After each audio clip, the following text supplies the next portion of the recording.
You think love is what saves your marriage. It isn't. It's your ability to manage your own emotional weakness before it destroys everything. Maybe no one told you this before, but the most dangerous lie a man can believe is that being emotionally intelligent is enough to save his family. It is not, because emotional intelligence means you know when you are jealous.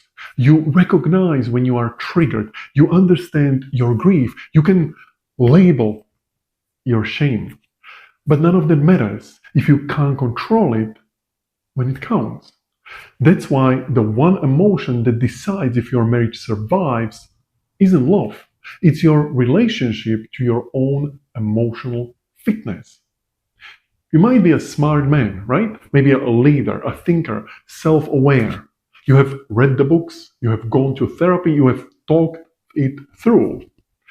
But when it matters, when your wife withdraws, when your kid acts out, when you feel rejected, you still snap or shut down or overfunction. You still lose your ground. So let's make this clear. Awareness isn't the answer. Fitness is.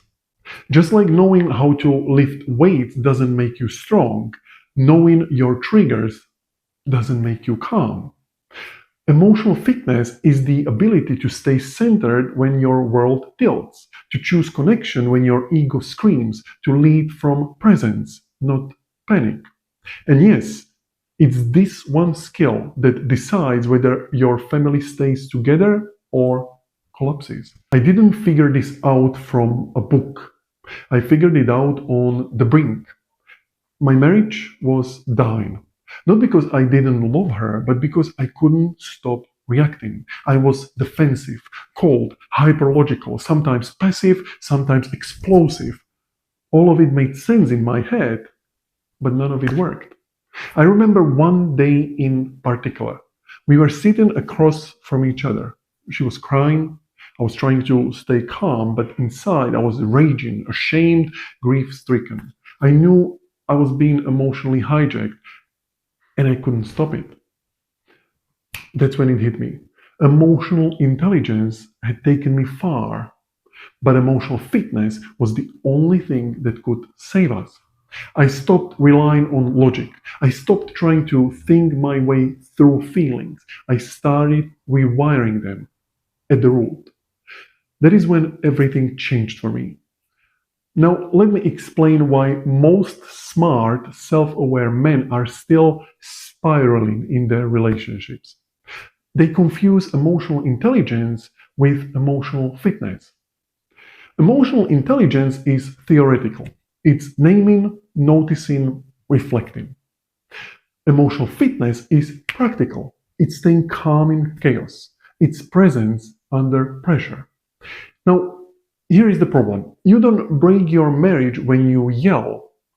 You break it when you keep reacting without learning to choose differently. That is why I built this framework, because most men don't see it until it's too late. So pay attention. Let's walk through what happens when you don't have emotional fitness. She criticizes you and you shut down or lash out. You feel ashamed, then you withdraw, trying to protect her from you.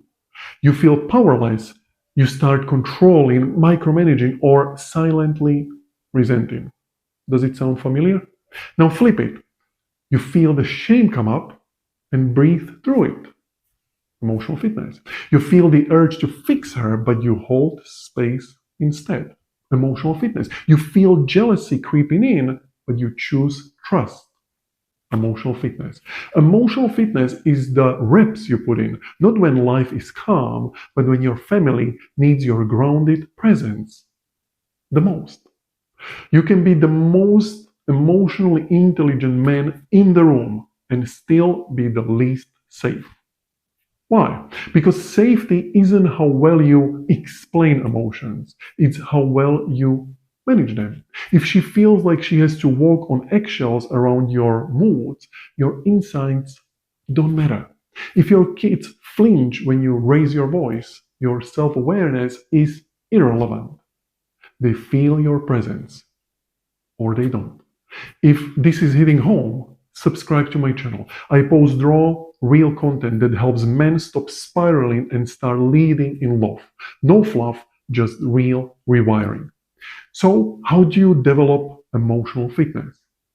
Number one, it is not with affirmations. It is not with another podcast. It is not by journaling. You do it by reprogramming the operating system that runs your reactions.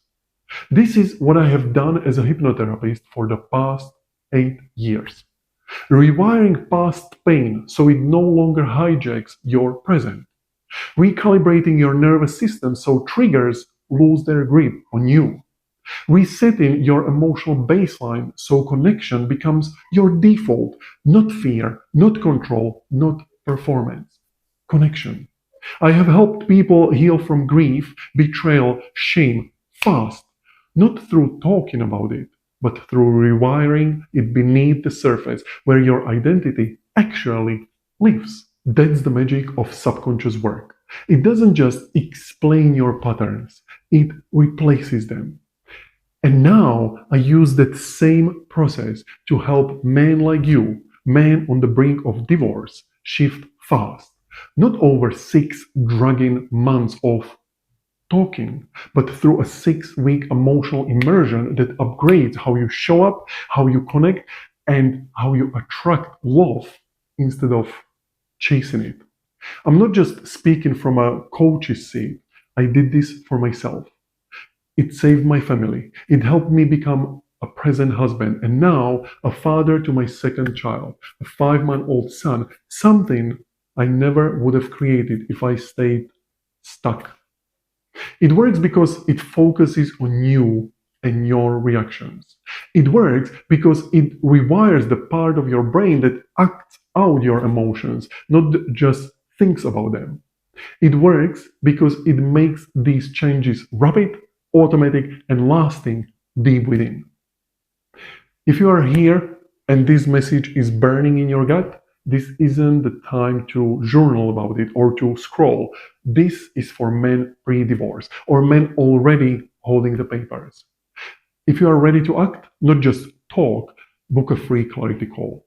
We'll look at your situation. I'll show you how I help men shift their relational dynamic completely in 6 weeks or less. This isn't for fence sitters. It's for men ready to lead again, calm, present, and fit emotionally. Click the link, answer a few questions, and if it's a fit, we'll talk. Let's make sure this isn't the chapter where it all ends. Let's make it the one where you finally rise.